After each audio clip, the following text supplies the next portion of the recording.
you are tonight's starting goaltenders.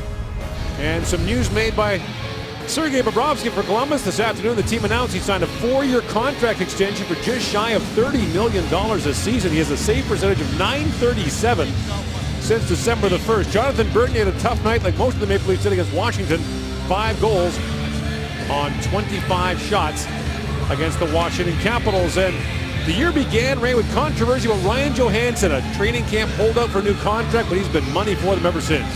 He showed up the day before the first game, and unlike almost everyone else on this team, he has played in every game, all 38 games. There's just 3 of them on this roster. And you look at any team, and one of their great quests is a big, talented number 1 centerman. And Ryan Johansson, early in his career, is proving to be that for the Columbus Blue Jackets. Still without Artem Anisimov, Ryan Murray, and a host of others. The future of Nathan Horton very much up and down. Boone Jenner out with a bad back, and Columbus, though, scuffling and scraping and trying to get back in the playoff chase. The franchise made the playoffs last year for the 2nd time in team history and took Pittsburgh to 6 games. Well, no team in the league can say we've got injury problems. If you look at Columbus, 249 games prior to tonight's game, man games lost. They've had as many as 11 players out of the lineup at one time. Maple Leafs meantime dropped out of the top 8 in the Eastern Conference earlier this week. Cody Franson picks his way ahead.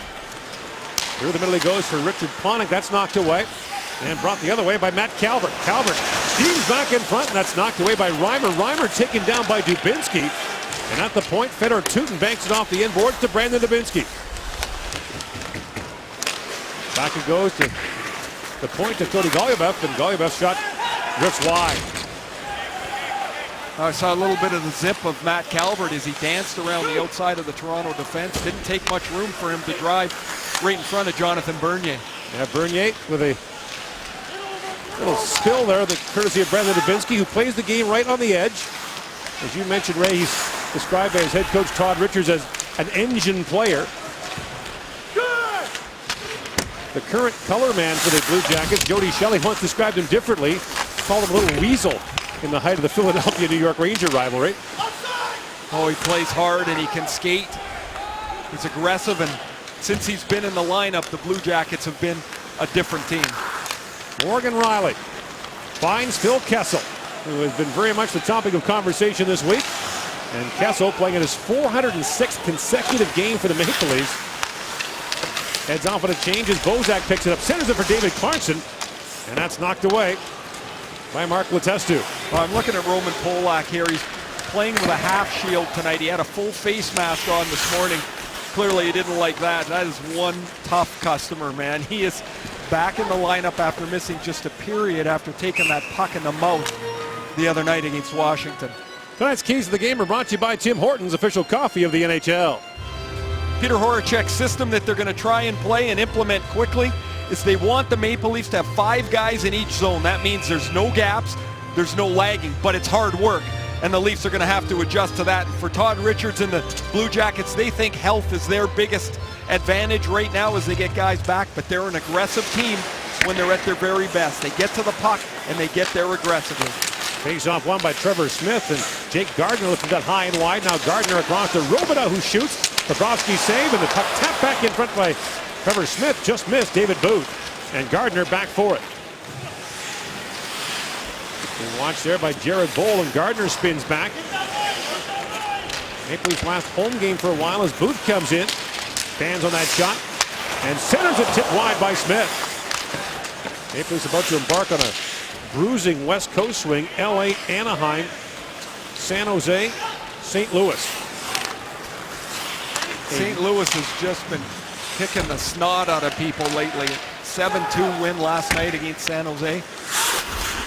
They are firing on all cylinders now. Van Riemsdyk with a shot, stopped by Bobrovsky. Van Riemsdyk centers it, and a shot right on by Panik. Turned away again by Sergei Bobrovsky. And now Franson trying to knock that down at the line. It's squirted by him. Ryan Johansson into the breakaway. Johansson in, scores! And just like that, the Blue Jackets have a 1-0 lead.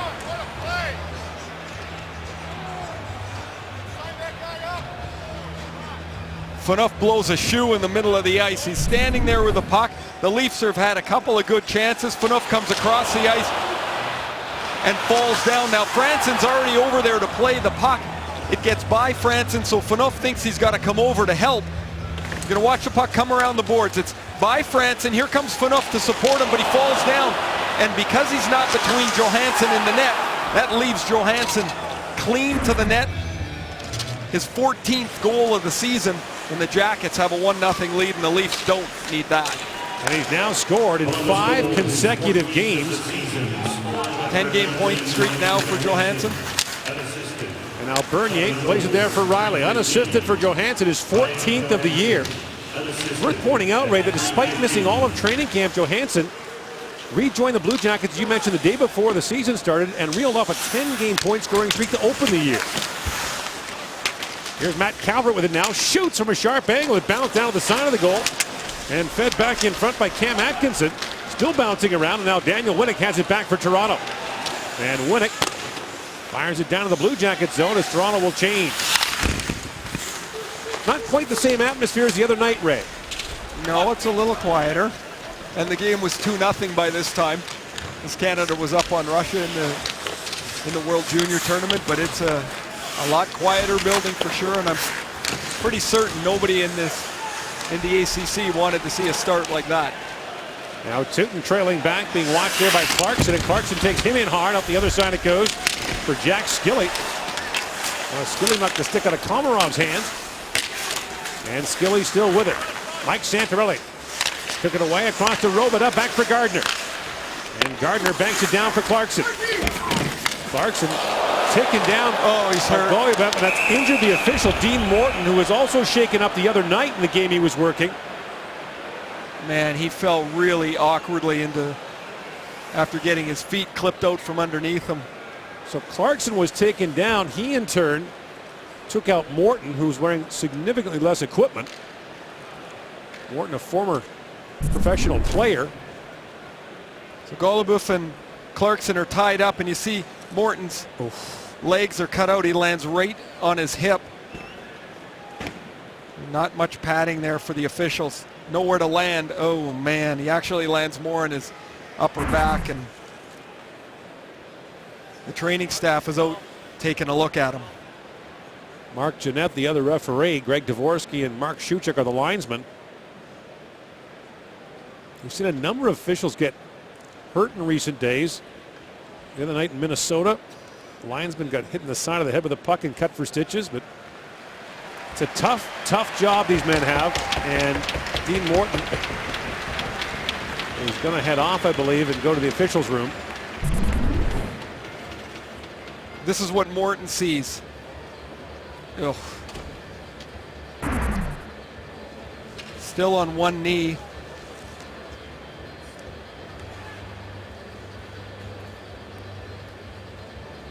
.445 into the period, and Morton just now getting to his feet.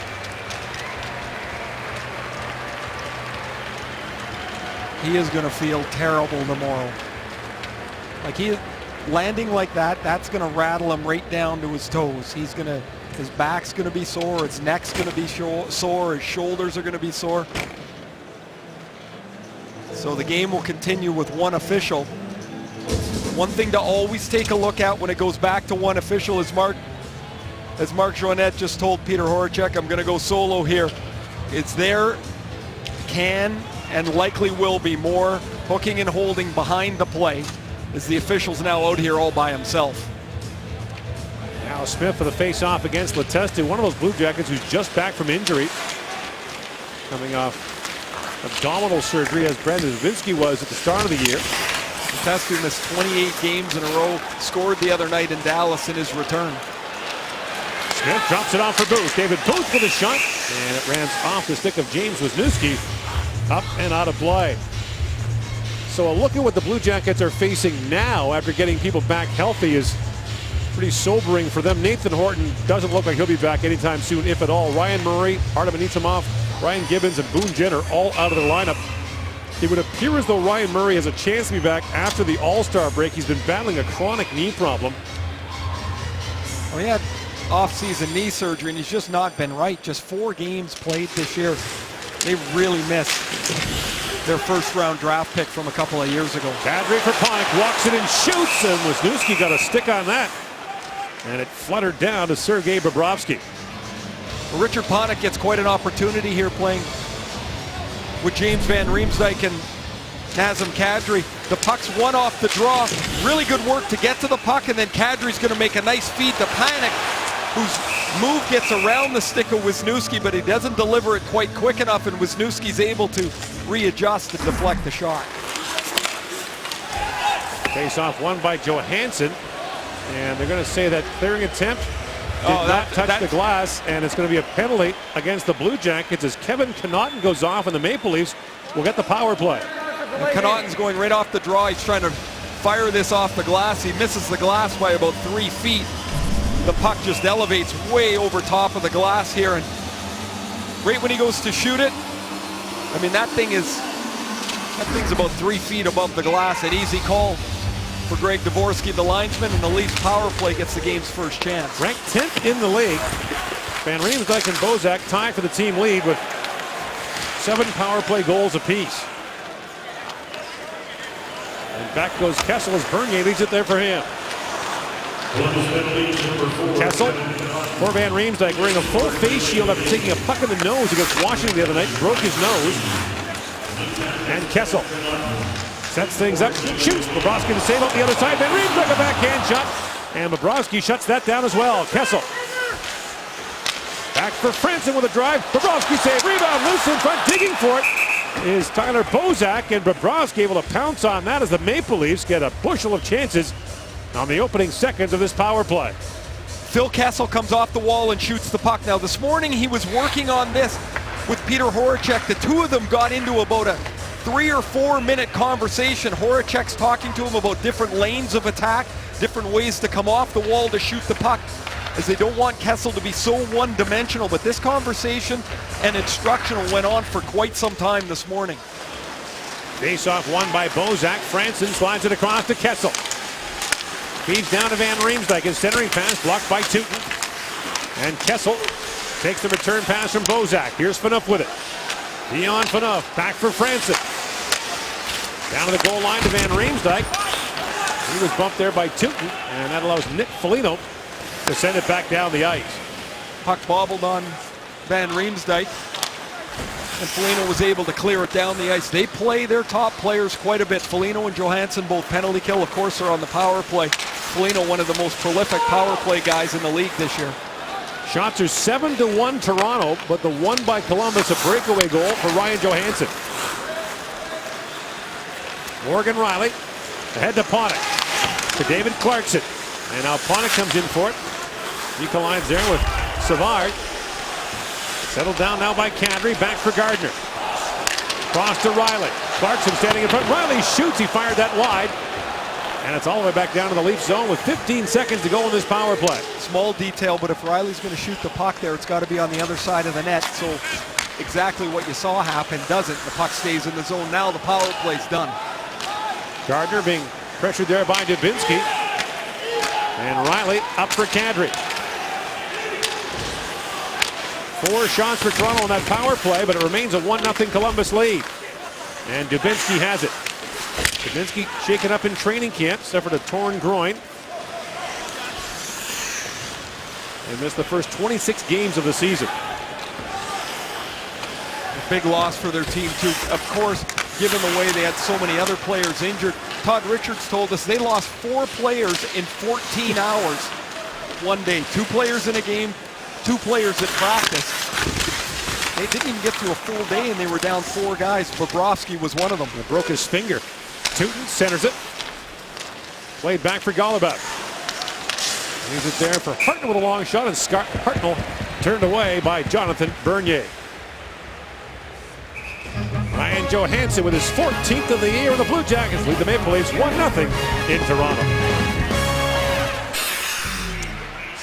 Wednesday night against Washington, Roman Polak's trying to clear out the front of the net, and he's felled like a big oak tree. A slap shot from the point hits him in the mouth. Look at the lady behind. She's just appalled at that cut. Actually, I am too.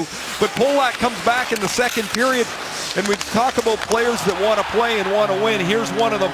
Roman Polak stays in the game, gets an assist that made the game 3-2 at the time. And if the Leafs are looking for the type of players that they say they need that are gamers, there's one of them. Annually, one of the best conditioned players in the National Hockey League.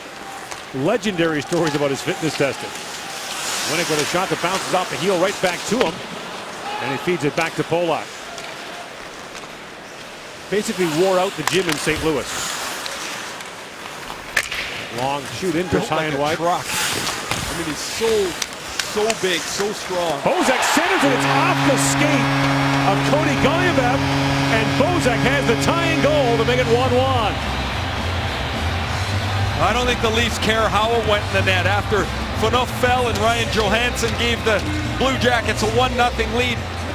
Tyler Bozak's just his third goal in 19 games. He had 11 in the first 23 games of the season. He comes out of the corner and he's going across to Kessel. And this bounces off a Golubev's skate past Sergei Bobrovsky, but Bozak wins the puck in the corner. He goes across to Kessel, and it's 1-1. Bozak's 14. The lead is -3 in that game against Washington on Wednesday. And now Komarov wins the race to the puck. Feeds down to Santorelli. He got knocked off stride. This is one of the benefits of Mike Santorelli is the Leafs are looking for something a little different. They can get Santorelli back in the middle of the ice with the absence of Peter Holland behind Kadri and Tyler Bozak. And Bozak gets a lucky one as he gets in on the puck on Tootin. He wins the puck. Tootin's trying to shoot this up the boards. It hits the right heel of Golubov, and you never really care how it ends up in the net when it does. The game's tied here now. Or as 99 like to say, Ray, at the end of the year, they don't ask how many? There are no pictures. I'd like to see some pictures of your 408 goals. I'm sure they weren't There's all a few like that, I'll tell you. They weren't all oil paintings, I'm sure. Actually, not many were. Kadri slides it into Bobrovsky. Will pounce on that.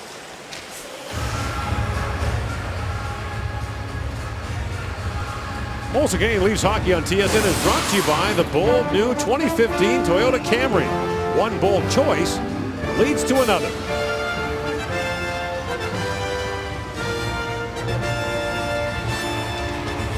Kadri wins that draw away from Johansson, back to Dion Phaneuf. And Phaneuf slides it back down for Kadri, but stepping in front of him was David Savard. Now here's Franson with it. Cross to Phaneuf. Phaneuf's long shot drifts wide onto the back of the goal. It goes for Kadri. And Kadri leaves it there for Panik. Back he goes to Franson. Again, the bank shot off the inboards, bounced right to the side of the goal. But Savard has it for Columbus. And the lead pass almost found Scott Hartnell in behind Phaneuf. Hartnell exchanged from Philadelphia to Columbus in the deal that sent R.J. Umberger to the Flyers. That deal made at last year's National Hockey League draft. Now Foligno winds his way in. Nick Foligno lost the puck and it's played out by Riley. And a race for it as Booth got there quickly. Knocked away from him by Golubov. Kessel for Bozak. Trying to jump in behind Tootin with a rolling puck, and Tootin stays with him. Down it goes to Golubov, skipped over his stick. And Jared Bohl is on it, knocked it away from Kessel. Mark Letestu steps around Riley. Now Polak comes in on him. And Riley chips it out for Bozak. Ahead to Kessel. David Booth taking a shift here with Kessel and Bozak after the last shift. It was a 3-on-2, and Winnick, was probably better suited as a bottom six forward, didn't see an open man late. And Peter Horacek maybe doesn't like the look of it. So Booth gets a shift here with Kessel and Bozak. Golubov up ahead for Matt Calvert, who spins back in the offensive zone. Calvert works it back for Dubinsky. The pass was in his feet. Now Dubinsky back at the point. Wisniewski with a shot. That goes just wide. And Connaughton plays it down behind the goal line. Gardner falls. And it comes loose to Dubinsky. Back at the line is Connaughton. Picked up on waivers from Dallas. Connaughton slides out the inboards. It bounces to the side of the goal, and Bernier knocked it away. And here's Winnick with it. Lifts it out for Troy Bodie. That was knocked away from him. And now Bodie just up for the American League from the Toronto Marlies. It's one of his first shifts in this segment back with the Maple Leafs as Wisniewski waits, shoots, and that goes away wide. Now Connaughton back with it. He fires, And Bernier snakes out the glove and hangs on. 9-2, the shots on goal in favor of Toronto. It's a 1-1 game here in the first period. Daniel Winnick scored against Washington the other night. He's best suited as a bottom six forward. The Leafs have tried him tonight with Kessel and Bozak. Watch Roman Polak in the middle of the ice. This is where the puck has to go now. A defensive player as Winnick is not going to see that play as readily. He's not going to be as sure. He's trying to shoot it to the net. So after that shift, Peter Horacek makes a little bit of a line switch. He puts David Booth up for a shift. We'll see if that continues, as Booth might get a chance with Kessel as well. But now it's Komarov out on the ice here with Bozak. So they're going to the blender a little bit here, but it was pretty apparent to me that Winnick's not going to stay there for very long. Clarkson took a high stick there from Savard. Alexander Wenberg, number 41, digging for it. Wenberg, a two-time Swedish national junior team player and a good one for them the last couple of years. It looks like Bozak's going to have to take a lot of draws. That was a D-zone draw. Santorelli wasn't out for it. He hasn't taken many draws in the last couple of months. And now Santorelli back with it, being watched there by Jack Johnson. And Johnson poked it head, knocked down by Komarov at the line, held by Robidas, back for Gardner. Gardner to Clarkson. Shoots, that goes wide on the short side. Robidas steps up. Taps it down for Santorelli. He gets loose in behind the goal, and Santorelli back with it. Santorelli being watched there by Johnson. Plays it down for Komarov at the side of the goal. Clarkson whacks at it. And Clarkson feeds back to Gardner. Taps it back for Clarkson. In for Santorelli. Back to Robidas with a long wrist shot. That goes high and wide. Rattles off the glass, and Gardner kept it alive for a moment. Now it's picked up and moved ahead by Sean Collins. 9-3, Toronto out shooting Columbus. Blue Jackets swept the season series last year from Toronto. 3 games, total score 13-3. The Blue Jackets advance to the Stanley Cup playoffs, and there's a little bobble by Bobrovsky. Bank high off the glass and down the ice by Toot. Now Bernier out to play it, and he takes that away from Ryan Johansson. So Ray Sergei Bobrovsky, 4 years, just shy of $30 million. The Blue Jackets got him from Philadelphia for a second and 2 fourth-round draft picks.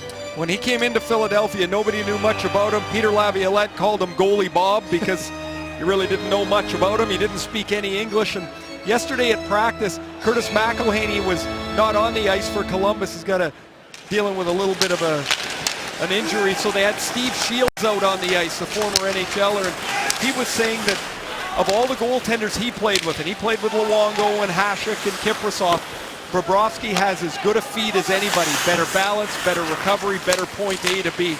Pretty heady praise. The Vezina Trophy winner in 2013 is the NHL's top goaltender.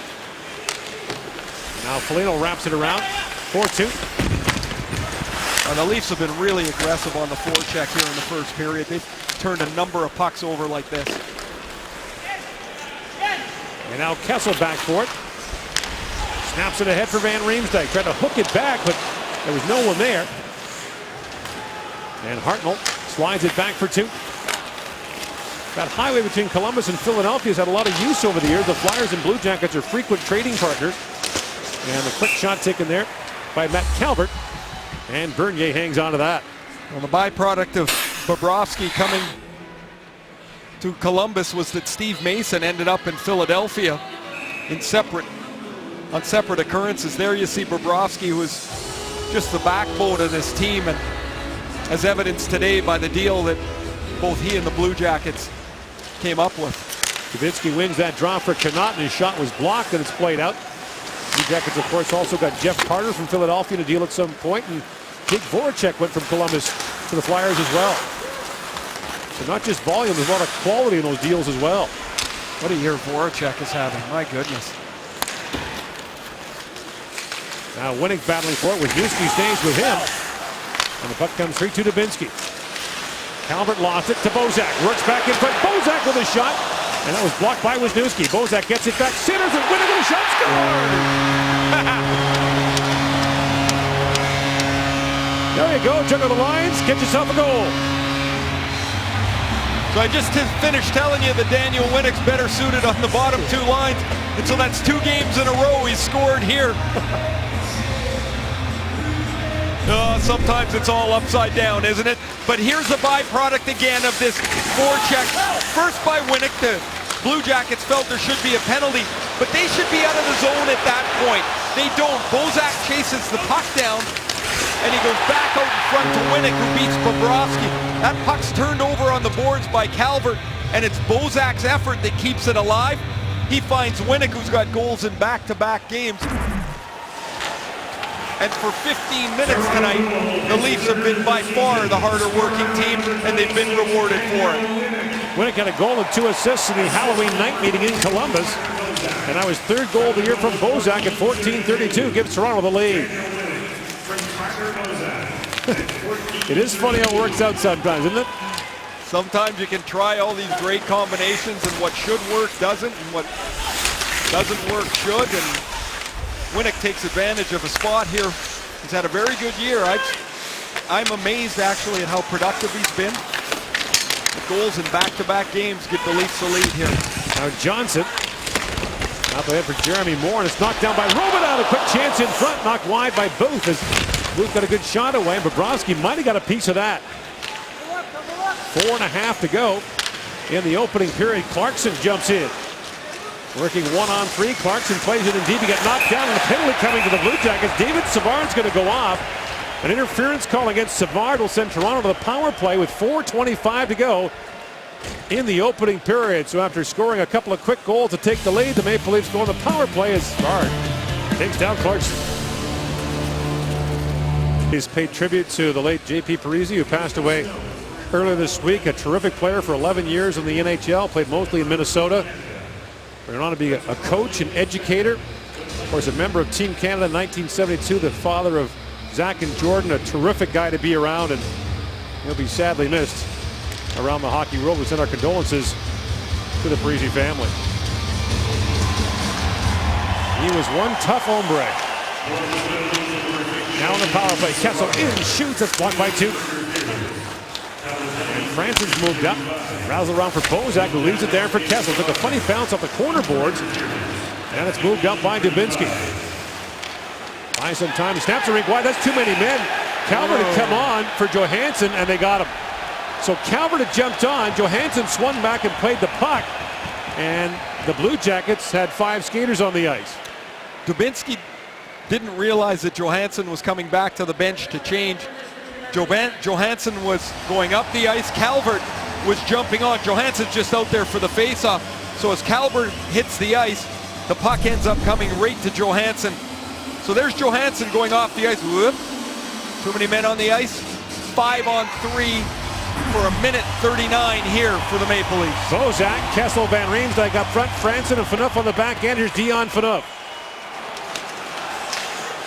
Sets it up for Van Riemsdyk. Back to Phaneuf to Van Riemsdyk. Kessel on the back door. Van Riemsdyk finds him. Kessel shoots, and Bobrovsky makes the stop. They got the look they wanted, and Bobrovsky makes the save on Kessel. We were just talking about Steve Shields saying that A to B of Bobrovsky as good as anybody he's seen. Watch how quickly he gets across. This is a hard pass from Van Riemsdyk. That's not much air at all, and Bobrovsky's right across to stop Kessel's one-timer. Now Letestu against Bozak for the face-off. And Bozak, the only Leaf center over 50% this year, wins it back for Franson. To Kessel. To Franson. With Bozak standing in front. Phaneuf for the shot. Stopped by Bobrovsky. Rebound. Oh, what a pad save of Van Riemsdyk. Still loose in front. Picked up by Franson. Taps it back to Kessel. Back door, Van Riemsdyk. Waits, feeds, Kessel scores! Only a matter of time, and now Toronto leads 3-1. They were going back and forth across that seam. There's only so many times that Bobrovsky's able to get across and stop it. Eventually, Columbus has to change, and you have to take that away. They've got 2 forwards up high. Kessel's going to control the puck across to Van Riemsdyk. There's the first stop. The puck comes back. Kessel goes back to Van Riemsdyk again. And the Leafs, a power play goal. They're up 3-1. It's been an excellent start for them. Third 5-on-3 goal scored by the Maple Leafs this year. And still in the power play for over a minute as Kessel brings it in. Kessel drops it back for Phaneuf.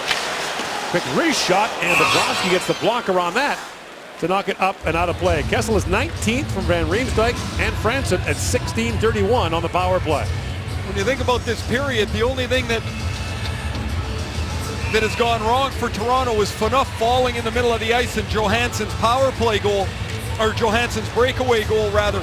Everything else is, the Leafs have been the quicker team, the more aggressive team. It's been an excellent opening period.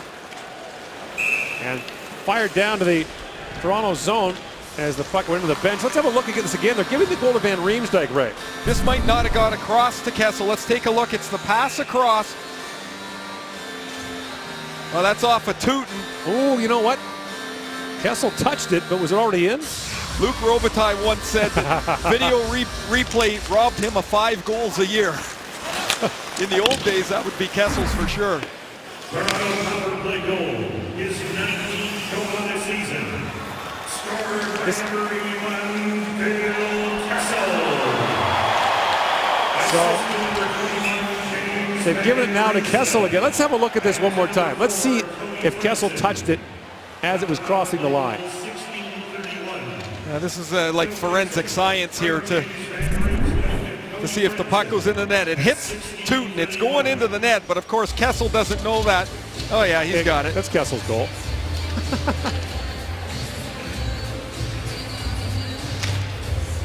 But that's the second one of the night that the Blue Jackets have directed pretty much into their own net. The first one, Goluboff's feet.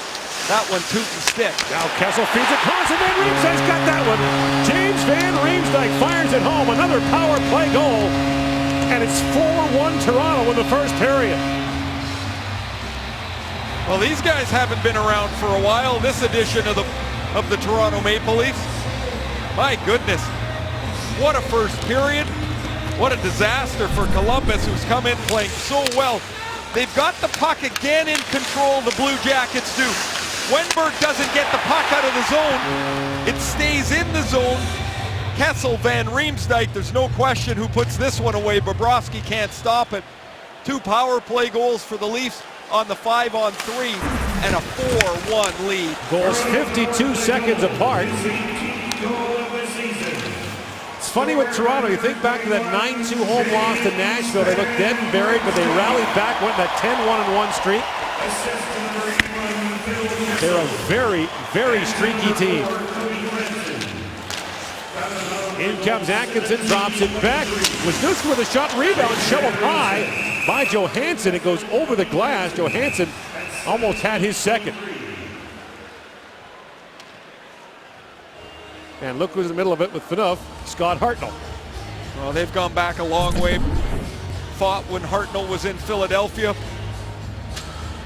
Atkinson gets the puck to Wisniewski. 2 really good stops for Bernier. The second one on the rebound by Ryan Johansson, and it's imperative that the Leafs don't fall asleep here in the last couple of minutes of the period. Brendan Shanahan said this morning that he was going to speak. It was always part of the plan to speak around the halfway point of the season, which is now, but given the firing of Randy Carlyle, it pretty much had to be today. Don't know necessarily that he said a whole lot, except to say that it's pretty clear that everyone's being evaluated. Now Morin with a shot that goes up and over the glass. He told us in the pregame show the comments from former Leaf coach Doug Wilson.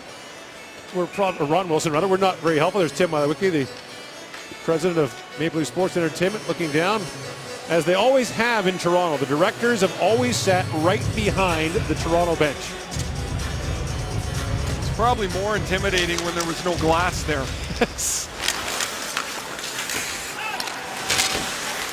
Under 2 to go now in the first period. The old Maple Leaf Gardens, there was no barrier. They were basically on the bench. Now back of the line, Savard lost it. Plays it up for Johnson. In comes Jack Johnson winding in. He shoots. Bernier save. Loose puck in front. Knocked away by Franson. It's a good move for Jack Johnson and a sharp stop for Bernier. Years ago, Ray, Pat Burns was coaching the Leafs at Maple Leaf Gardens, and one of the directors asked him to keep the profanity down because the Swiss ambassador was his guest at the game. I'm sure that went over pretty well. Not at all. Those were the days. Here's Dubinsky. Plays it across to Skilly. Now moved out for Bowl. Shots are 16-7 Toronto. Bowl runs into Robidas. And now Bowl back on it. He and Clarkson collide, but the puck moved out. As Golubev is back to pick it up, and Clarkson got spilled by Bowl late. Bowl's trying to stir it up here, and the Leafs have to make sure they don't let him get involved. There he takes a huge run. Long run at Robidas. And now Golubev shoots. It's tipped by Santorelli right down onto Bernier. Bowl takes a late whack at him, and referee Mark Jeanette seen enough of Balzac. He's going to take him off. The Bowl was just trying to start something, Ray, as you said. And finally the whack on Bernier will get him a penalty. The longest tenured Blue Jacket. He's one of the 3 players that have played all 38 games. He's saying this is a joke. Well, here's a 20-foot run at Stefan Robidas. Real solid hit. They battle for the loose puck, and as often happens when the whistle blows, if there's somebody running around, a lot of times they take one guy. The penalty's going to be there on the slash on Bernier's hand. The Toronto power play couldn't get over the boards quick enough. It's like a jailbreak. They're out on the ice again after 2 power play goals a minute and a half ago.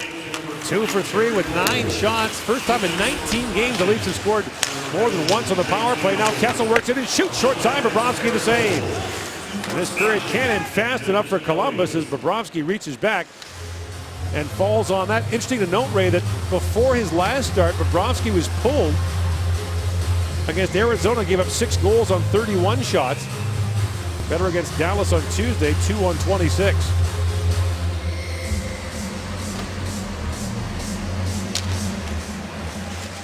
And off the draw, Dubinsky wins it. Johansson spins around and fires it back down the ice. Back goes Phaneuf for it, being bumped there by Dubinsky, and Phaneuf one hands out a hit for Franson.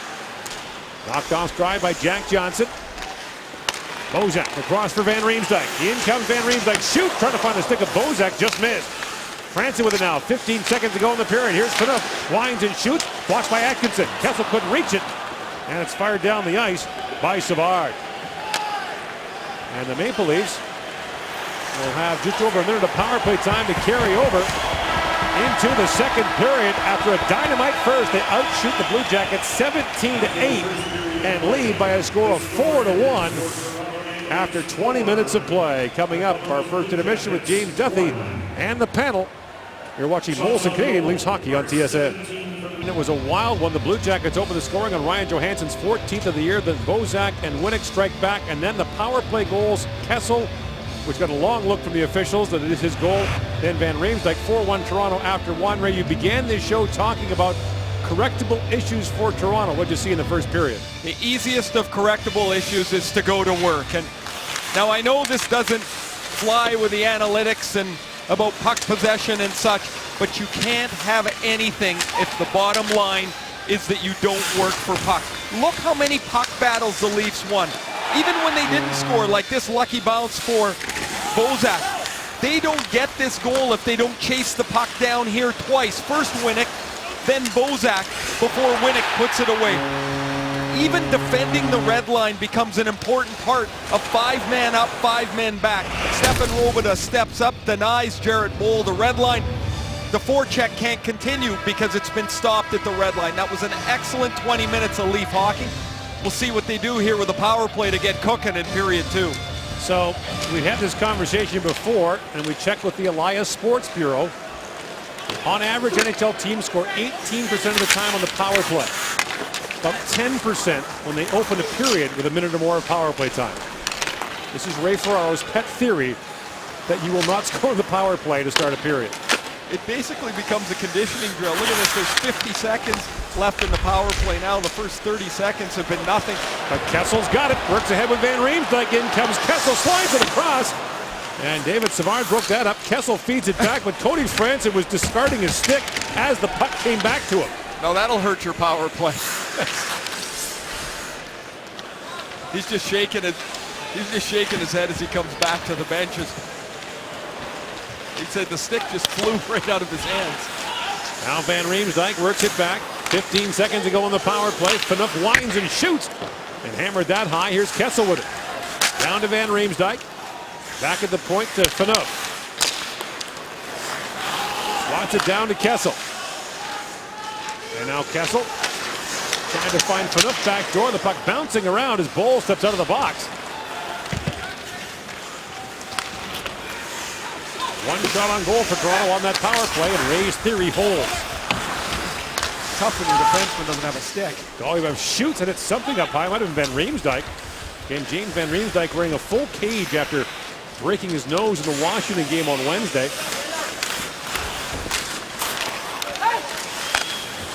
Back at the point is Riley. His shot blocked by Foligno. Will defer to the world's leading authority on breaking his nose, Ray Ferraro, for how he might deal with that. Oh, no matter what you do, it doesn't feel very good. You just hope like heck you don't get hit there again. Foligno back to Golubov with a shot, and Bernier never saw that as it went wide. Now Tootin feeds it down to Foligno. Nick Foligno, who signed a contract extension of his own a few weeks ago, got a 6-year deal. Back to Tootin. Cross he goes to Golubov, trying to bank it off the end boards. Bernier swatted that away. And now Ryan Johansson back on him. Trying to pull it around, kicked away by Panik. And Kadri fished that out, feeds ahead, and Winnick with a head of steam brings it up. Was leaping around Golubov at the end of a shift. Back goes Tootin, and Winnick takes him down to the corner. And that's going to be a penalty against Daniel Winnick for the trip on Fedor Tootin. And so Columbus will get an early power play here in the second period. So the league's third best power play gets their first crack at it as they try to climb back into the game. Really not much there. Winnick gets in, and I guess his stick is into the front side of Tootin. The one official, Marc Joannette, calls a penalty on the play, and this is a shooter's power play. Puck to the point, shot, and convergence at the front of the net. It's the third best power play in the league, Ray. Columbus has never finished a season top 10 in power play percentage.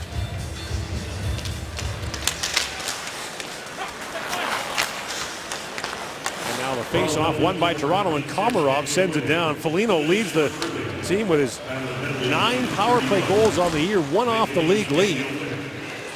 Connauton. Dubinsky. Crisscrossing with Calvert, back at the point. Connauton can't hold the line, and it comes out. Connauton was claimed on waivers from Dallas in November when the Blue Jackets were running out of defensemen. He's had a good year, though, 6 goals in 26 games. And all of them since he's come here in just the 19 games with the Blue Jackets. The big-time goal scorer as a defenseman for the Vancouver Giants. And now pumped back down the ice by Polak. Never mind Van Riemsdyk's broken nose. Polak's broken face doesn't seem to be holding him back at all.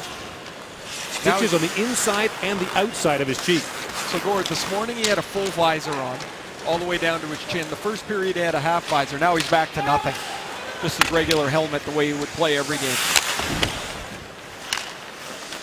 Savard works across the top, slides it back to Johansson, walks in and shoots, scores! Ryan Johansson is second.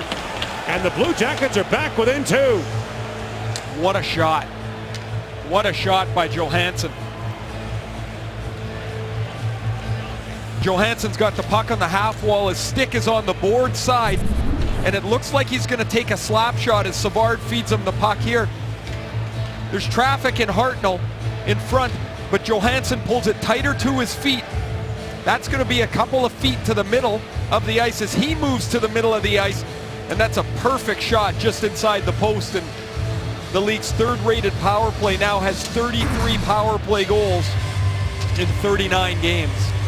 And Johansson has scored in 5 straight. He has 6 goals in those 5 games.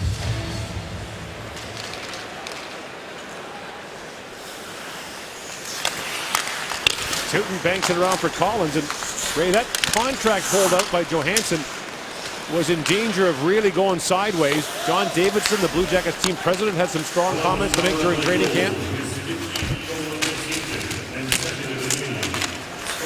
But they managed to reel it back in. He signed a 3-year deal, not one of those long extensions. But a good deal for both team and players. The Blue Jackets aren't on the hook for big money in the first couple of years, but it jumps to $6 million in his 3rd year, and that'll be his negotiating jump-off point when they get to a new contract. Now Riley with it. Morgan Riley winds in, shoots a backhand shot, goes wide, and here's Santorelli on it. Santorelli spins it down to Clarkson, who shields off Tootin. Now Komarov goes back to the point to Riley. Cross to Polak. Long wrist shot, and that goes off the blocker of Bobrovsky, who reached in and knocked that away. And now Polak trails back for Toronto. 17-9, the shots in favor of Toronto. The Maple Leafs on the weekend will begin a long excursion, at least in terms of distance. Top back to Kessel, shoots, and Bobrovsky makes the save. Off they go to LA, Anaheim, San Jose, and then back to the Midwest to St. Louis. A punishing 4-game trip, and right over the next 23 games, the Maple Leafs play 16 on the road. It's going to be quite a test, even if you're playing at the best of your game. Those 4 teams on the road, well, those 4 teams anywhere, are difficult to play. So this is the crucible of the Leafs schedule. Just 7 home games in the next month and a half. Kessel taps it down to Robita. Calvert got shaken up in the Leafs zone and just now getting back to his feet. He and Winnick didn't see each other. They just collided together. Calvert, the much smaller man, went down to the ice. Kessel, long lead pass to Van Riemsdyk. Flips it ahead for Bozak. Bozak back across for Kessel. Bobrovsky got in the way, and Van Riemsdyk digging for the rebound is pushed away by Connaughton. So back in the first period, Dean Morton was one of the 2 officials. He gets his feet clipped out from underneath him. He lands flat on his back. He's got a broken rib. As he has clearly left the game, not returned. Morton, who wore number 5 for the Detroit Red Wings before Nick Lidstrom. Yeah. So the second to last player ever to wear number 5 for the Red Wings, scored in his only game with the Red Wings. I hope he feels better soon. That's a tough one for Dean Morton. Well, those guys take a beating. They're on the ice the entire time. They'll do 85, 90 games in a year. They get hit with pucks, sticks.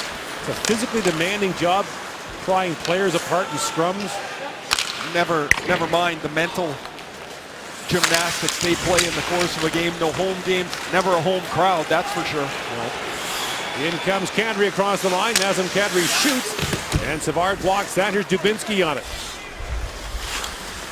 Calvert. The line, but not out. Polak with a shot that goes off the leg of Dubinsky. Now Savard picks it up. And Johnson sent that ahead to Calvert. Now Jack Johnson swings it rink wide. In comes Foligno. Nick Foligno in, shoots. Bernier with a terrific pad stop on a streaking Nick Foligno. Now Dubinsky, back for Foligno. Works it back. The shot by Golubev goes high and wide. Hartnell fields off Riley. Loose there for Foligno, who hooks it. But it's scooped up by Plonick. His pass for Santorelli misses. And that'll be an icing call against Toronto with 12:50 to go in the second period. The Leafs bench felt this play was offside at the blue line. Jack Johnson makes a play from the left all the way across to Nick Foligno. Foligno's going to dance on the inside of Morgan Riley. That's a terrific stop from Jonathan Bernier. Foligno's trying to get him back across and over the pad. And Bernier with the right pad stop. So the Maple Leafs have held Columbus to 10 shots almost halfway through this game. Entering the game, only Buffalo has allowed more shots per game than has Toronto. But it's been really impressive how aggressive they've been at the puck. There's not much time for Columbus to make a play. And now Polak leads the rush back the other way. Banks that off the glass as Golubev goes back, and here's Foligno with it. Cross to Fedor to Hartnell. And that pass deflected away to Santorelli. Here's Phaneuf with it. Komarov's chasing Foligno around, speaking whatever language that is that he does to him. He's right in his ear here for last half of the shift. In comes Foligno, fires. He shot it wide. Now Johansson back on the ice. Centers it. It bounces all the way back to Connaughton. And Connaughton's long wrist shot deflected just wide. Booth knocks it up to center ice for Clarkson. Around Connaughton. And Clarkson has it poked away by Connaughton. Wisniewski comes back and Booth bangs into him as Connaughton picks up the rolling puck again. Up ahead for Jack Skilly, and that'll be an icing call against Columbus. Closed captioning is brought to you by Intact Insurance, proud to partner with the Toronto Maple Leafs.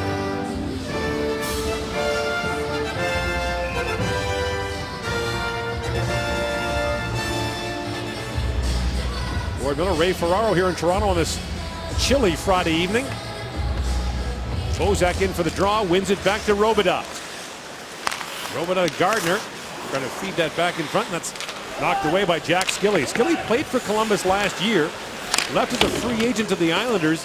They put him on waivers at the start of the camp, and Columbus claimed him back. One way to do a contract. Yeah.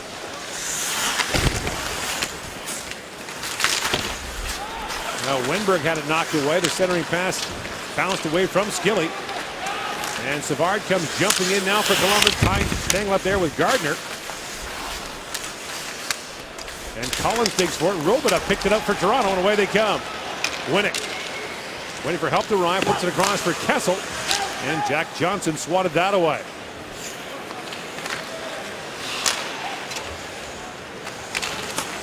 Polak for Riley. And Riley swats that down to the Columbus zone. Racing to it is Van Riemsdyk. He and Savard collide. Kadri comes in for it. Now Johnson has a look back.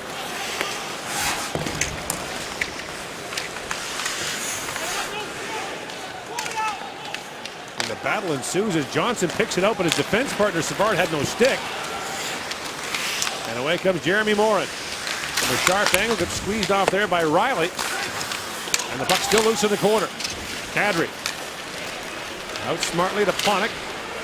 He's got Van Riemsdyk with him, and Van Riemsdyk now peels off on a change as Panik looks back to pass the puck, and suddenly found out he was alone. Kadri steps in the bowl, picks up the loose puck, winds it and shoots, and Bobrovsky makes the pad save. Diving for it was Panik, but he couldn't reach the rebound. And now Morin swings it across for two. Off the bench comes Cam Atkinson, probably the most anonymous 20-goal scorer from last season.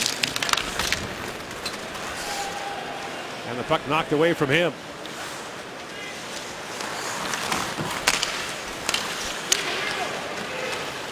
Now Connauton banks it back down. Bernier waiting for it and shields off Dubinsky there. And Komarov tips it back out to center ice. Wisniewski up for Calvert, knocked away from him by Franson, who had stepped up. But the ruling he was offside, so Franson has to trail back and tag up. Wisniewski back across to Connauton. That pass misfired, and the Blue Jackets coming off an impressive win in Dallas the other night. See Foligno bust in, Foligno loose, and Reiner got a stick on him. What a knock that puck away, and what a terrific pass ahead to Foligno. Connauton, that's a 130-foot pass right on the tape. And now icing against the Blue Jackets with 8:47 to go, and Columbus came that close to pulling back within a goal. We showed off the start of the show a couple of plays where Nazem Kadri wasn't engaged in the game. Look at him finish the check on Jared Boll. The puck comes right back to him, and he gets a scoring chance. You do the right thing without the puck, you get the puck and deliver a scoring chance. And here's that Connauton pass. Look at that beauty. Right on the tape, and then Morgan Riley skating gets him back into the play to deny Nick Foligno. Connauton's pass was a bullet pass right on the tape. Off the face-off, Kessel didn't get all of that. And now Hartnell was moving ahead, but Foligno couldn't hit him with a bat. Tap back by Johansson. And now Bozak disrupts that pass. It bounces down to Kessel. In, shoots, bouncing puck in behind Bozak. Wisniewski played that away from him. Now high in the air at center ice. Hartnell knocked it away. Hartnell down again. Played it rink wide. Gotta say that once a game, don't you? That's on a good night. He'll be down again. It's true, though. Oh, it really is. Kudos to him for making a charity out of it. Raised some money with the t-shirts that people bought. He is an entertaining character. He's fit pretty well with Foligno and Johansson, too, on this #1 line for the Blue Jackets. Pass misfired. Tootin goes back, and Toronto will be called for icing. 7:48 to go in the second period, and kind of a crucial point in the game here, Ray.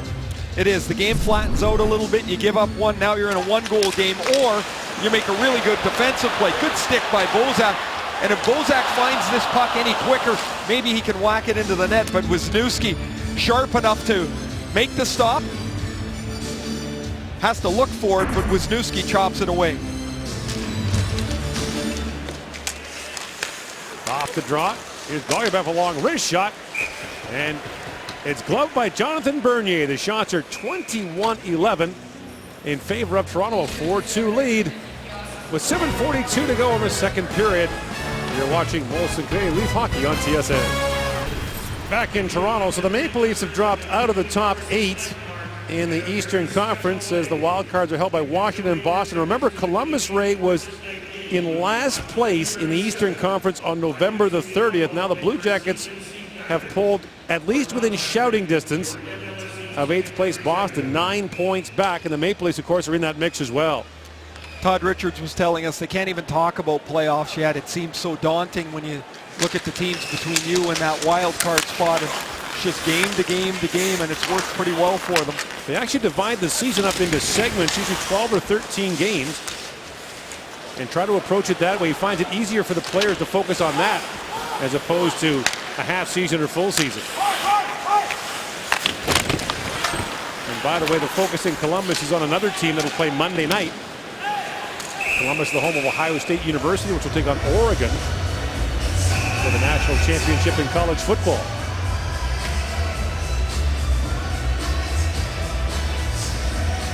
And there is Todd Richards, who 3 years ago today was named the interim coach of the Columbus Blue Jackets, replacing Scott Arniel. And shortly after that, he got the interim tag taken off.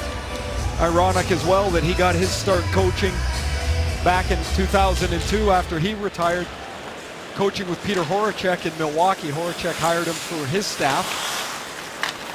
Small world, the coaching fraternity. Yeah, Horacek makes his Leaf head coaching debut against Barry Trotz, where he was an assistant for 10 years in Nashville together. Bernier to Franson. Up for Kadri, now tap back to Cody Franson. Kadri comes in on Johansson. They battle for the puck in the corner, and Kadri wins that battle for the puck. Plays it down to Van Riemsdyk. 6:40 to go in the second period. Hartnell. Hard rink-wide pass to Johansson. And Phaneuf steps into him. Centering pass by Wisniewski bounces wide, and now Hartnell back with it. Plays it to Wisniewski. A rolling puck, James Wisniewski. That pass missed Hartnell, but scooped up by Foligno. Top line goes to work for Columbus. Here's Foligno with it. And a soft shot away, bounces around in front. And Phaneuf kicked it away. Now Connauton tries to bank it back and finds Foligno. Shoots. First shot blocked by Panik. Second drive. And Bernier makes the save on that. And now Connauton holds the line, but a diving Panik plays it out. And finds Van Riemsdyk. Shoots off the leg of Jack Johnson, who goes back to pick it up. Chipped in by Hartnell. Back goes Bernier for it. And Jared Bull took another light whack at him after being penalized at the end of the first for slashing the Toronto goaltender. As Savard swings back for it. At the point, held by Polak, but he fanned on the shot, and racing back is Riley to pick it up. To Bozak for Winnick. Kessel drifting in. Winnick finds him with a pass, and Kessel taps it back down to Winnick and streaks to the front of the goal. Here's Bozak. Down to Winnick. Banks it back to Polak. Kessel waiting for it, but Johnson stepped in front of him. Now Winnick steps in front of Bull and strips him of the puck. Bozak loose behind the Columbus goal. Spins back in the corner. Feeds it back down. Savard fell off the side of the goal. Polak for Kessel. Down to Polak. Try to center it, and that goes off a stick and back out to center ice. Roman Polak down low a couple of times tonight. Haven't seen that much this season. Not really much that, you won't see it much the way he plays, but seems like he's trying to spark his team. He did it right off his first shift as well, and certain guys that feel the responsibility and want to do a little more. It appears like Polak's trying to. Alexander Wenberg, first round pick of Columbus in 2013, moves that up. One of them. He had three of them there with good point. Kirby Reichel and Marco Dano. Dano's played some games for the Blue Jackets this year. What a chance to remake your franchise with the 3 first-round picks in the same draft and a good draft. Robida around to Smith. Under 4 to go in the second period. Toronto led 4-1 after the opening period. Dubinsky with a steal. Swings it rink line for Atkinson. Banks it by Robida. And now Gardner goes back for it. Connaughton steps up for Columbus. Into the corner for Morin. Back to Dubinsky. On the line Wisniewski. Winds and shoots, and that broke the stick of David Booth, and the puck stays alive for Columbus. On the line, Wisniewski can't hold it this time as it just trickled out, and the play is offside. 3:33 to go in the second period. Toronto up by 2. Peter Horacek coaching with Barry Trotz for 10 years. One of the staples of that Barry Trotz system is 5 guys in each zone of the ice. And to do that, you have to work really hard. Watch James Van Riemsdyk come back in the middle of the ice. Columbus has entered the zone. Now this is, because of his effort, isn't even a shot on goal. If you deny the puck to the net, then you can get back into position. You look at the Leafs in real solid defensive position, but it starts with their work coming back into the zone. It's been a notable difference from the 6-2 loss to Washington the other night. Ray, this is now the 4th different head coach the Leafs have had in the last 9 years. Look out, that puck into the Columbus bench. Toronto, for the 9th consecutive year, is in the bottom half of the league in goals against. And after a while, you can change coaches and change systems. Then you have to cleave into the roster because the guys are either unwilling or unable to do it. And I think that's one of the changes you'll see as Hartnell and Panik were jousting for position. So Hartnell slashed Panik and broke his stick. He's got to come get a new twig here. But they'll find out who's willing to play a more stout system. Randy Carlyle couldn't get the players to do it. Ron Wilson couldn't get players to do it. And there's the end of Panik's stick and a new one from the bench.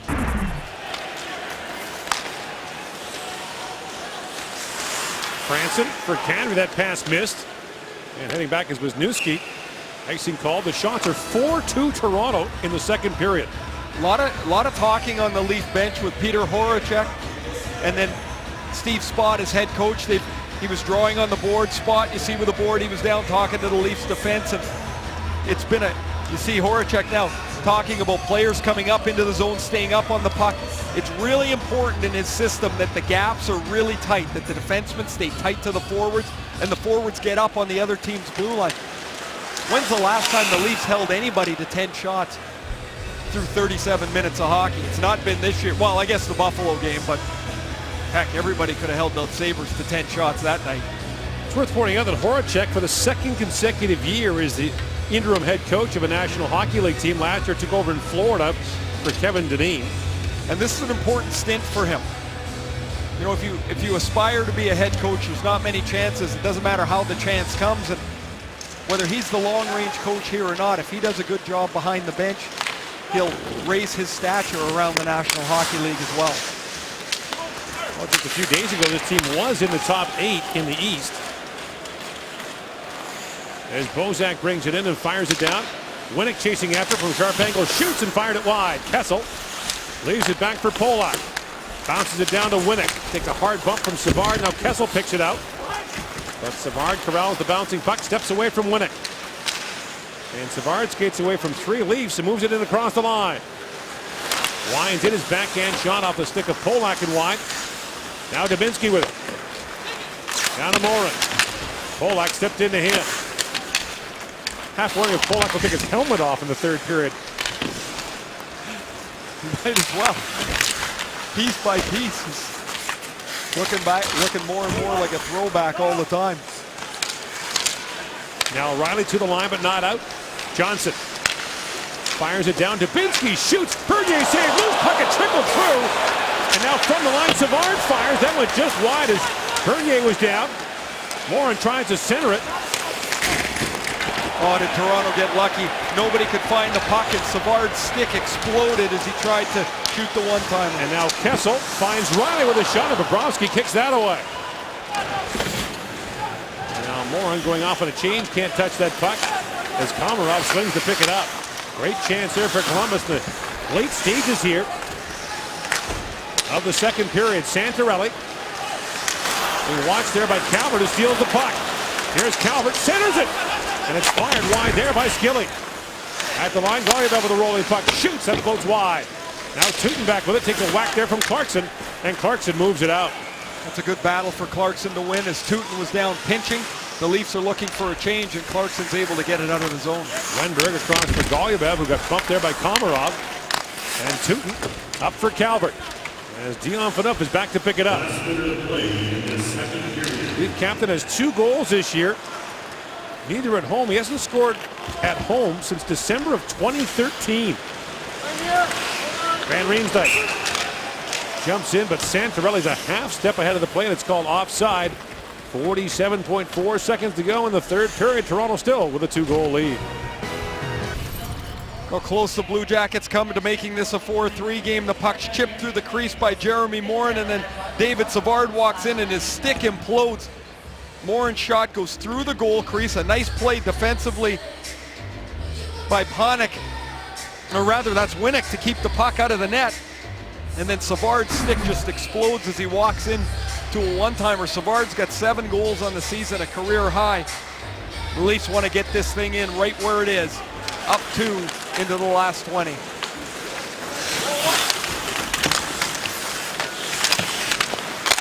And a battle in the corner for it. Reaching for it is Panik. Try to tap it back from Van Riemsdyk. Pull up. Second try. Knocked down by Hartnell and sent back down to the Leaf zone. Johansson almost broke away there. He's got a breakaway goal in the first period. Columbus is second in the second. And now Van Riemsdyk going to cross the line. Long shot. Bobrovsky to save. And there's no rebound. Well, we talked about Ohio State playing on Monday. The first ever NCAA football national championship playoff game kicks off on Monday. Ohio State and Oregon battle for the title at 8 Eastern on TSN. The Ohio State University, as it's officially known. A lot of questions when the Blue Jackets franchise was awarded about how they do in a community, even though there's no other pro sports there. Ohio State is a huge football and basketball school. Franson. Blue Jackets have a pretty hardcore following there. As Phaneuf fires it wide. And Franson shoots again. That's knocked down by 2. And so Toronto sees its lead cut by 1. The shots were 6-3 Leafs in the second period. 4-2 the score after 40 minutes. Time now for our second intermission with James Duthie and the panel. Ryan Johansen, second of the game. He's got 6 goals in a 5-game goal-scoring streak that cut the lead to 4-2. But just 11 shots on goal rate for Columbus through 40 minutes of play. How is Toronto doing it? Well, they're doing it with a lot of effort, but they talk about wanting to learn this new structure, and really you can see it's pretty apparent. Part of it is you've got to get back to the puck. There Van Riemsdyk comes all the way back to deflect the shot.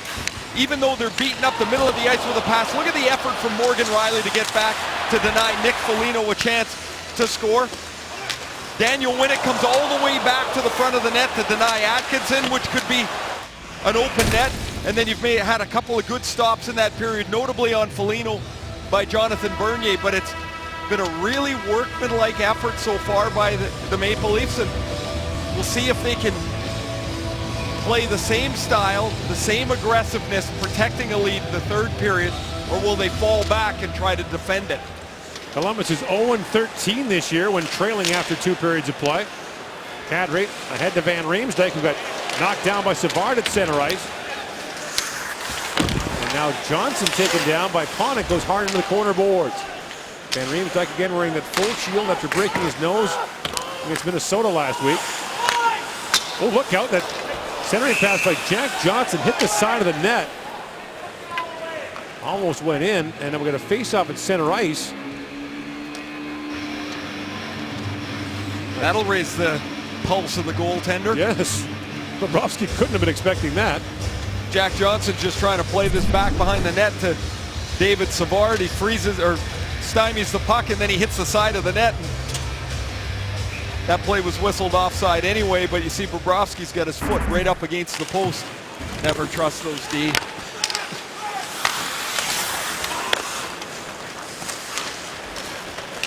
Now Bozak skates away from Morin and flips it back down to the Columbus zone. Tootin goes back.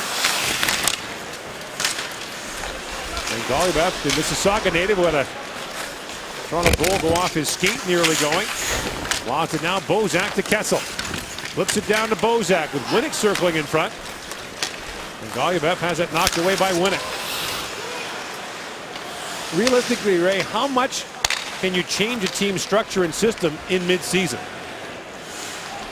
Well, if you're trying to make little tweaks, that's possible. You're trying to change an entire system.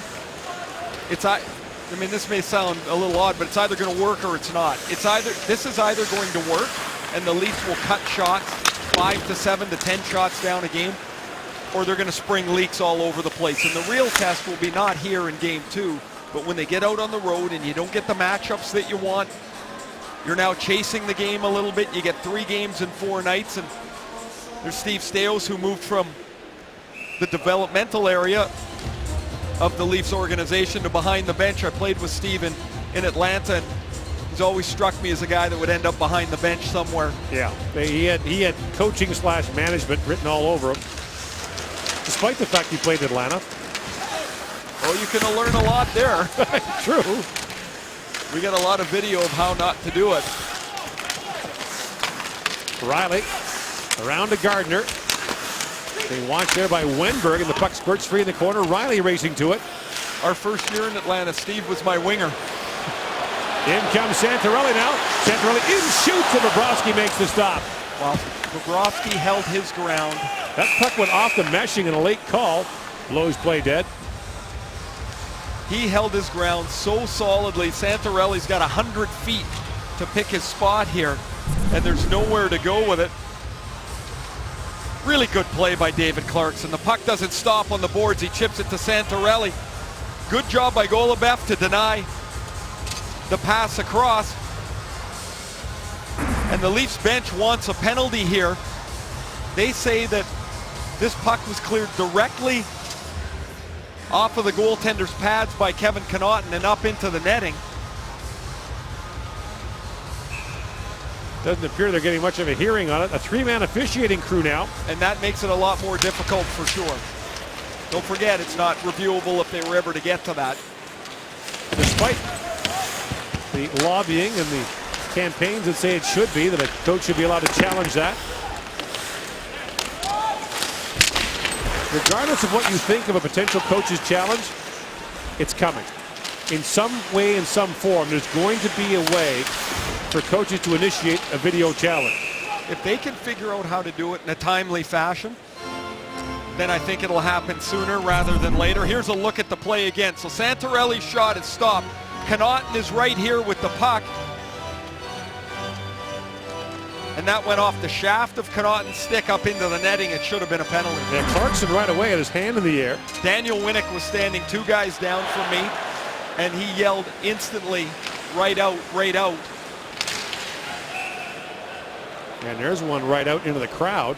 But difficult for the official to catch it again with just 3 officials. They're not in the same position on the ice that they would be normally. The referee, likely Dean Morton in this case, would have been down at that end of the ice.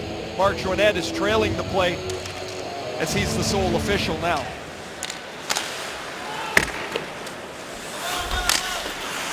Franson had that knocked down by Foligno, plays it back in behind the Toronto goal where Hartnell steps into Franson. And the puck bounces around for a moment. Kadri picks it up and swings back. And Nazem Kadri finally drops it back for Fanaud. To Van Riemsdyk. Rink wide for Panik. And Panik tried to slide it back for Van Riemsdyk. Foligno stepped in front of that. Johansson has his pass knocked down by Van Riemsdyk. And Golubev slides it across for 2. 24-12, the shots on goal for Toronto. The best number for Toronto through 2, 8 shots against by Buffalo earlier this year. The second best total tonight. And Connauton, the Edmonton native, has it. Jumps in across center ice and fires it down in the Toronto zone. Morin waiting for it. Jeremy Morin shoots. And Bernier knocks it away. Dubinsky back with it. Brandon Dubinsky. Flies it back to Connauton. Across for Wisniewski. Atkinson. Trying to slide that back was Newski. Flips it back in the air for Morin. And Morin had that bounce off his stick. Jeremy Morin acquired from Chicago earlier this season. After asking for a trade for the Blackhawks, Dubinsky works it in back for Atkinson, swings it across to Wisniewski. A bouncing puck. He's got Bozak all over him. Bozak chops it high in the air. It bounces down to Kessel, who banks it out. A couple plays on that shift on the boards. One Bozak, two Kessel. They both get the puck out of the zone, and while it might not look like much, it's something the coaches and the players notice on the bench. That has not happened as frequently as it should. In comes Wenberg with a kick. Shoots. He whistled that wide. And now Wenberg back on it and behind the Toronto goal. Picks it out in the corner. Slides it back for Savard. And Savard shoots it off the end boards and wide. Here's Skilly racing for it. Got Robida all over him. Kessel reaching for it. And the Leafs break out 3-on-2. Kessel along with Winnick and Bozak. Kessel in, shoots. Bobrovsky to save. Rebound loose in front for Bozak. And Bozak. Little backhand pass in front. Winnick trying to drop it back for Kessel. Picked off and moved ahead by Wenberg. And now slid down the ice by Skilly. Worth remembering, Toronto the #2 team in the league in goals for, trailing only Tampa. And that's where this defense thing really matters for them. If they can just improve a little bit. I mean, you don't have to turn into the 95 Devils, but if you can just improve a little bit, give your excellent goaltending, for the most part, it's been excellent, give them less to do. With the way they scored, maybe they can become a much more effective team, less unpredictable. Now chipped ahead by Komarov. When you travel around the league, Ray, the thing we hear from most teams is we can't score. That's certainly not been the Leafs' problem. No. Gardner around to Clarkson, but as you mentioned, they're going on a 4-game road trip now against teams that can really defend. That'll be an important test for them. Well, you're not going to win 5-4 games out on the road, not against those teams. LA, Anaheim, San Jose, St. Louis. Enough for Kadri. Ahead with Panik and Van Riemsdyk. In comes Kadri. Slides it there to Van Riemsdyk. Goes off his stick. Up and out of play. 13:31 to go in the third period. Toronto up by 2. You're watching Molson Canadian Leafs hockey on TSN. Gord, when it comes to all the media pressure that the Leafs have had to deal with this week, Morgan Rielly said when he was drafted, he understood, at least he thought he did, all the pressure, but he didn't realize how bad it was going to be until Randy Carlyle got fired. But when he spoke to us today, Rielly said, listen, I'm glad I've gone through it now at 20 years old and not later in my career, and I appreciate the fact that Coach Horachek is now trying to create a sanctuary in the dressing room. Guys? Never a dull week around this group. Rielly shoots, tipped on goal by Bozak. He's taken down, plays it off the side of the goal. And Bozak back with it. Down to Winnick. Daniel Winnick. Try to center it, blocked by Dubinsky. Winnick gets it right back and moves to the corner. That's a terrific shift for Winnick. And Rielly shoots into the glove of Bobrovsky, who hangs on to that. Well, this is the strength of Daniel Winnick. He's a good skater, excellent penalty killer, but where he's at his best, if he's going to be in the offensive zone, it's protecting the puck, keeping his feet moving, and then he opens up some chances for Kessel and Bozak here.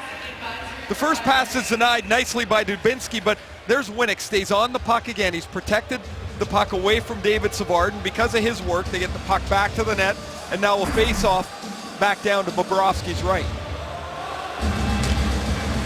Winnick's got 3 goals on the year, Ray, but he's tied to the team lead at +12 coming in, so Collins fires that wide of the goal. And now rattle around again, back to Jack Johnson. And Winnick another +2 tonight, so +14 on the year. Reminds you of the old Jacques Lemaire line about Wes Walz. He called him a 50-goal scorer. Score 15, prevent 35, 50 goals. And for that team and that coach, that was just perfect. Wes Walz carved out a career in Minnesota in that system, and really Winnick's done the same thing. There's not going to be a lot of offense that comes off his stick, but if he can provide a steady presence, then he's going to be able to move up and down your lineup. I think if your lineup is constructed perfectly, he's in your bottom 6. but right now he's playing with Kessel and Bozak, and they've had a good night. Well, Ray, the theory was when Colton Orr and Fraser McLaren were sent to the American League that Toronto would have a fourth line that could play 12 or 14 minutes. That was the idea anyway. I think there were times when they felt they could do that. Without Holland in the lineup, they're a little thin up the middle of the ice. Without Lupul, certainly that takes away from your top six. 27-13, the shots for Toronto. Morin for Atkinson. And Cam Atkinson fires it around. 21 goals last year for Cam Atkinson in 79 games. Now Goliath with a shot, and Bernier saw that at the last minute and knocked it up and out of play. Often when we talk about the Leafs and protecting a lead, it's Bernier, Bernier, Bernier, save, save, save. He hasn't had much to do, just 14 shots.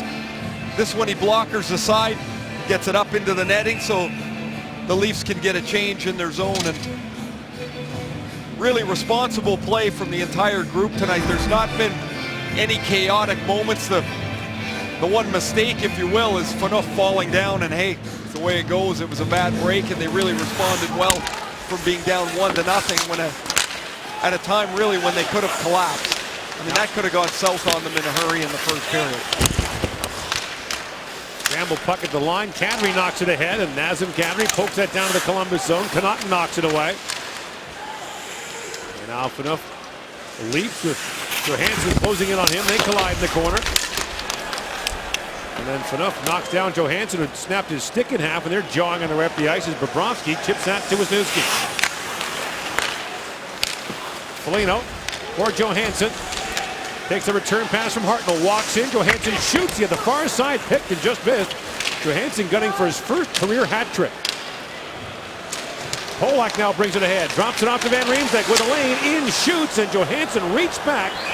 Got a stick on that and knocked it up and out. A face-off coming in the Columbus zone. Always seems to be a lot of chatter around Dion Phaneuf, what he does or doesn't do for the Maple Leafs. Here he gets tied up with Ryan Johansson, and Johansson shoulders him off. And what he has to do, and what he does, is he makes it really hard for Johansson. He takes him to the ice, he gives him a shot down on the ice, and that's their number one player. That's the guy that's going to score their goals and be on the ice a lot. Phaneuf has to make it hard for him. He does a really good job there. Trevor Smith racing to it. Drops it down in the corner for Bodie. Troy Bodie. Slides it back for Booth. And David Booth. Tangled up there and lost the puck to Bull. Now Smith gets it back to Bull. Booth. The Gardner shoots, goes off a leg, bounces off Bull right to Booth. And now Bull has it back. Hard pass, rink wide for the defenseman Savard, who's jumped in. His shot steered wide by Bernier. As Robidas stepped up on Savard, and now Bull knocked down. And Jack Johnson has it out at center ice.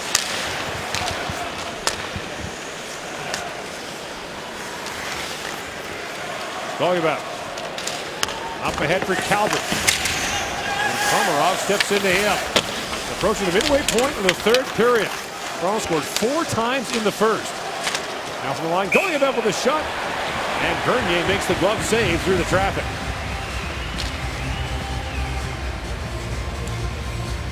Jared Boll has long been the tough guy here in Columbus. He gets shoved into the boards by Booth. It knocks the wind out of a little bit as he gets back into the play.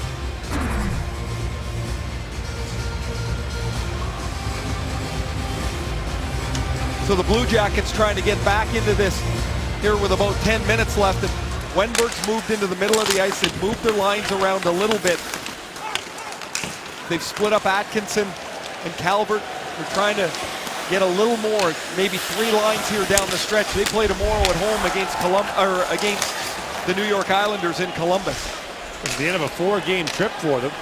They've scarcely threatened in the last period and a half. They got the Johansson goal in the second and a chance late in that period. That's been about it. Santorelli works in. Santorelli with time, shoots, and Bobrovsky makes the save. 9:43 to go in the third period. Toronto still leading by 2.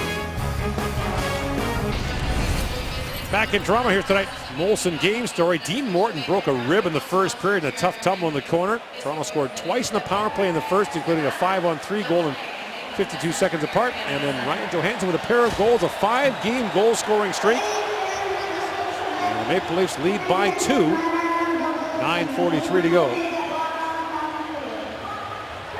I know how he feels. It's been a long month. Yes. You think it's been a long month for you. Yeah, that's probably a pretty good point.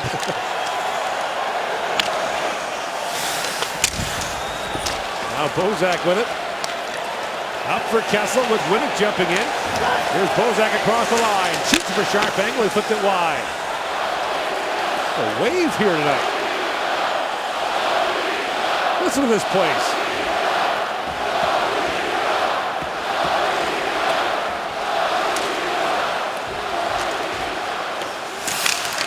Winnick chips it around. Kessel centers it, just missed Bozak. Now Ronnie comes in and fires it. Bobrovsky didn't see that bullet, went just high. Now Bozak had a bounce off his stick. Johnson. Up ahead to Atkinson. His pass broken up by Van Riemsdyk.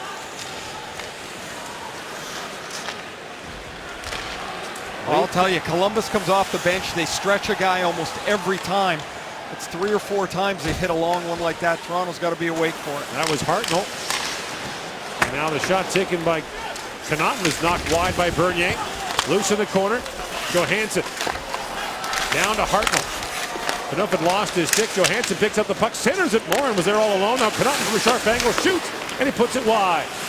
Wisniewski fires, tipped on goal by Hartnell, but then knocked away by Fedot. And Van Riemsdyk plays it back down to the Blue Jacket zone. Connauton being trailed there by Kadri. And Wisniewski gathers up the loose puck. Ahead for Morin, steps around Kadri. And around Komarov, staying with it as Morin drops it back for Connauton, picked up by Komarov. Now Leo Komarov in across the line, jumping in, Komarov with a chance, shoots, and Bobrovsky makes the save on the dash by Leo Komarov. Wow. Where'd that come from? That is deep in the bag of tricks there. You don't see that very often. What a nice move. Big pass to Santorelli, Komarov jumping in again. This time he gets stripped of the puck by Golubev, but gets it back. Trying to leave it there for Clarkson. That was broken up. And Mark Letestu has it for Columbus. Letestu got moved over from Pittsburgh to Columbus. Poke check there. And the bouncing puck pinballs down in front. And Bernier finally hangs on to that. Off to a great start this season was Leo Komarov. He missed 14 games after he was hit by Alexander Ovechkin. He really not been the same since he's returned. It's not been not very long, but this is a really good sign. He carries the puck with confidence. He splits the D. Komarov was such an important figure when the Leafs were playing well. They miss him being at the top of his game for energy, for his physical play. He was just watching himself up on the big board there as he split the D and almost made it 5-2. His teammates were too in amazement. Here comes Kessel, sends it for Winnick. He was tied up there by 2. 29-17 the shots now. The play's called offside at the Columbus line. 7:01 to go in the third period. There hasn't been much open ice through the middle of the ice. Kessel finds a little bit and he just misses Winnick with that pass. Tootin makes a good stick play to not take a penalty but to make it difficult for Daniel Winnick. But Winnick had been going every bit as fast as Kessel on the other side of the ice. There's another effort play that if Winnick doesn't put forth the effort, doesn't matter how fast Kessel goes, there's no play to be made.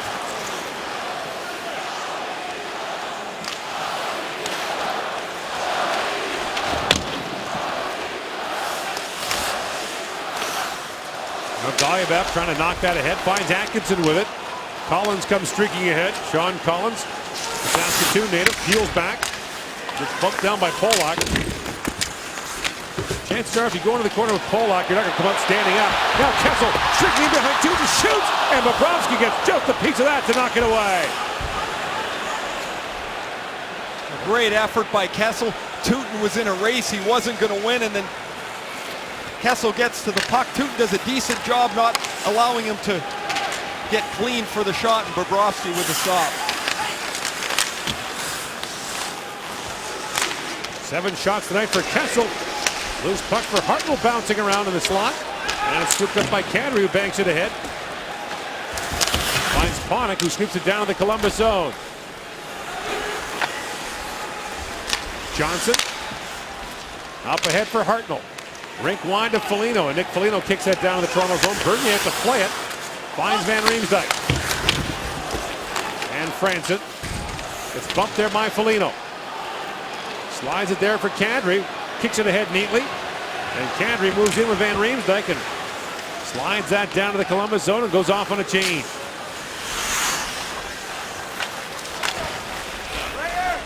Now Savard. Rink wide for Boll. That pass missed. Robida knocks it out. Trevor Smith in the middle of Komarov and Clarkson here as the Leafs try to nurse in their 2-goal lead with 5 minutes left. And a great chance for Kessel to make it a 3-goal lead just moments ago.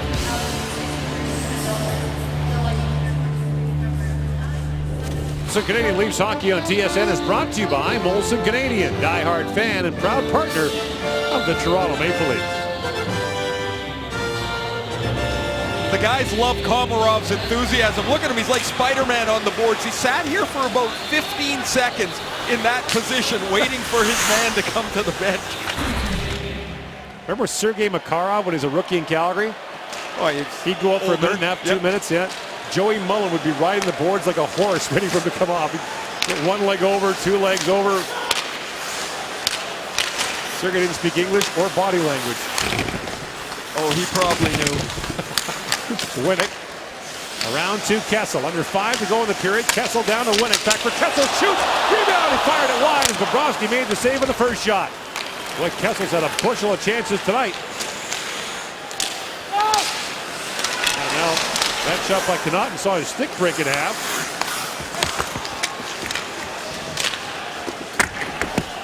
Predictably less penalties called with one official. Just too hard for him to be everywhere on the ice. Taking it old school. In comes Panik now. Shoots. Pad save by Bobrovsky on the steal by Panik. Enough. Holds the line. Finds Panik in for Bozak. Toronto's changing as Bozak buys some time. That rink-wide pass is knocked down by Johansson. Flips it high in the air and back down to the Toronto zone. Franson picks it up. And the play is called. Play with a high stick, and Franson doesn't like the call. After giving up 4 goals in the first period, Bobrovsky's been excellent. Here he makes a right pad stop on Richard Panik. Panik's got 7 goals on the year. He's right in the middle of the ice, and he tests Bobrovsky on that right side. Excellent leg stop. Bobrovsky is 26 years of age, was an undrafted free agent when he was brought to the NHL by the Flyers in 2010.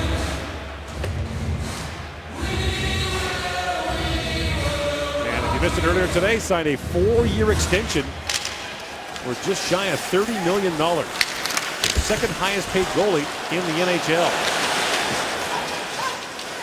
In comes Savard now, sends it in front, and Bernier makes the save on the deflection by Hartnell and hangs on. There's no rebound. The Leafs give up a pretty good scoring chance here. Nazem Kadri's stick broke on the faceoff.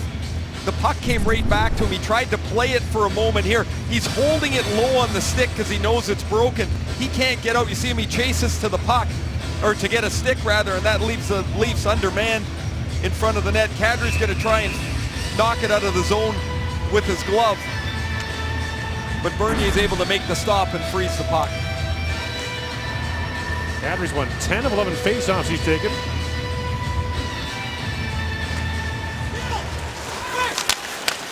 Wins that draw as Franson knocks it around for Kadri. With Van Riemsdyk, Kadri works his way in from one knee. Kadri centers it just out of the reach of Van Riemsdyk. Kadri's going to get a penalty here. And so Bobrovsky was making his way to the Columbus bench, and with 3:34 to go in the period, it's Van Riemsdyk who will go off. I thought this was going to be Kadri, but it is Van Riemsdyk with the penalty. Van Riemsdyk's getting back into the play. Oh, yeah, that's a penalty he doesn't have to take. And now you let the 3rd best power play in the league back on the ice here. 3.5 minutes left. And a power play that struck tonight already.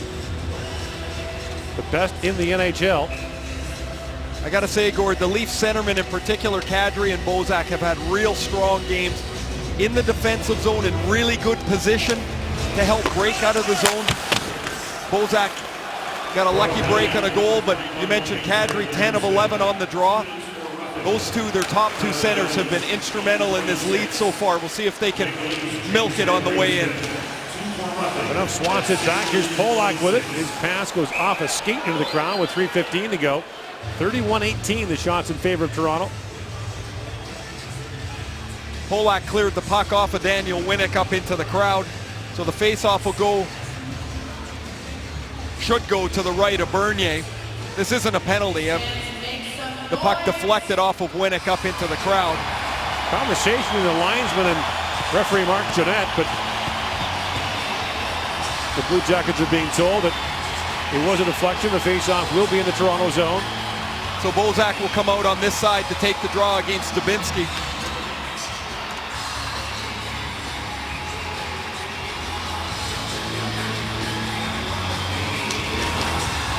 Face-off control by the Blue Jackets. Connaughton across to Wisniewski. Waits, shoots, trying to find the stick of Atkinson. And Dubinsky on it. Brandon Dubinsky feeds it back to Connaughton. Minute 30 to go in the power play. Dubinsky sets it up for Connaughton. Down to Wisniewski. Looking in front for Wenberg, who's on this Columbus power play. Panthers get it and send it down. 2:45 left in the third period. Toronto at 4-1 after one.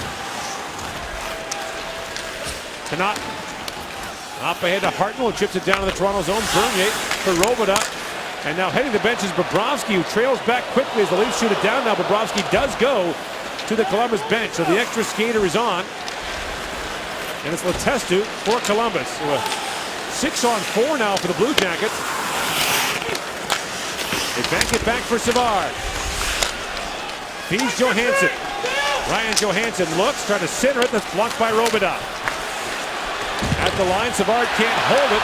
And Booth couldn't get around him. Letestu back for it. 30 seconds to go in the power play. Here's Letestu with it. Up ahead for Hartnell. Now Komarov's lost his stick. Savard in, shoots, and Bernier makes the glove save and hangs on with Foligno digging for the rebound. You often hear everybody, or a lot of people talking about get in the shooting lane and how is it helpful if you don't block the puck. Because Booth is in the shooting lane, Bernier knows that he doesn't have to worry about this puck in a certain area of the ice. He's out at the top of his crease. He's got a good look at it, and that's a relatively easy save for Jonathan Bernier. But that is the effort of Booth getting out into the shooting zone. Columbus is going to call a timeout here, Gord, with just under 2 minutes left. And 20 seconds to go in this power play. Todd Richards was telling us before the game that when Sergei Bobrovsky was playing well, he was a pretty smart coach.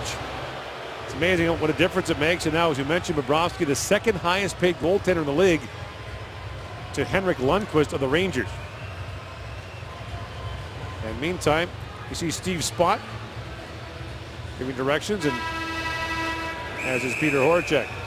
The game started off great for the Leafs in the first period. Tyler Bozak shoots one off Golubev's foot, and then Bozak finds Daniel Winnick, and the Leafs erase a 1-0 lead to make it 2-1. Then they get on the power play. Kessel touches this one before it goes over the goal line, and Van Riemsdyk, under a minute later, that was a 5-on-3. They scored on the 5-on-3, and the 5-on-4, they were up 4-1. And now they're 2 minutes away with a 4-2 lead. And a face-off in their zone. It'll be Johansson against Bozak, and Bobrovsky remains on the Columbus bench. Johansson back to Foligno for Johnson. Jack Johnson back across. The centering pass from Wisniewski goes wide. Dubinsky back for Foligno. Cross to Johnson, being watched there by Winnick. Now Wisniewski. Dying seconds of the power play, flips it back. Johansson swings it back to Johnson. On comes Van Riemsdyk. One shot on goal for Columbus on that power play. Now Wisniewski back to Johnson. Fires. He hammered that high and wide. 90 seconds to go in the third period. Bobrovsky still on the bench. 6-on-5 for Columbus. Winnick gains possession. And on his backhand, plays it off the glass and out. Van Riemsdyk with a chance. James Van Riemsdyk in, scores!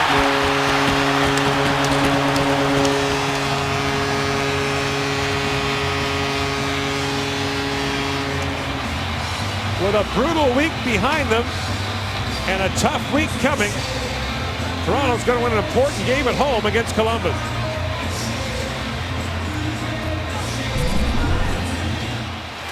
Daniel Winnick had an outstanding game for the Maple Leafs. He chips this off the board.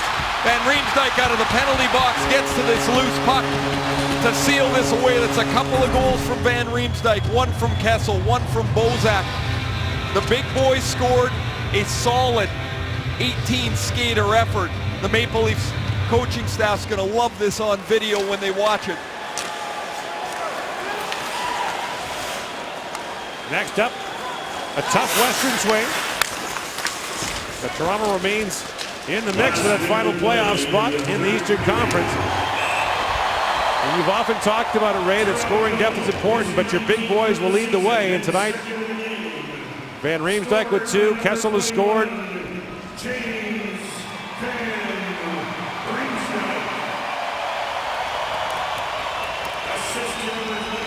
You can't win without scoring depth, but if the top of your lineup doesn't score, then you're just not going to get it done. They were able to get it done tonight. A pretty quiet night for Jonathan Bernier in goal. He welcomes that. Not been enough of those for him, or for James Reimer for that matter.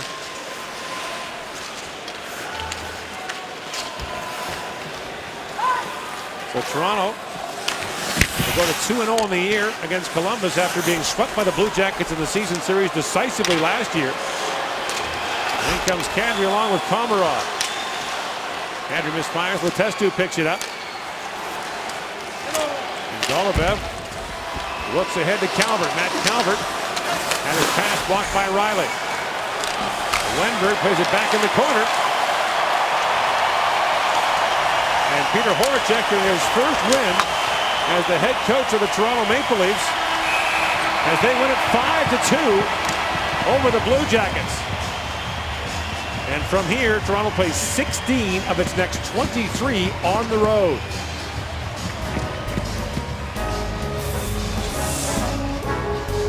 (32-20) the final shots in favor of Toronto as Jonathan Bernier picks up his 16th win of the year.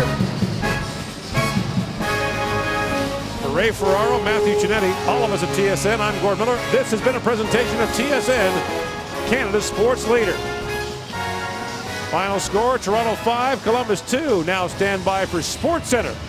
Let's send you there, and here is Jennifer Hedger.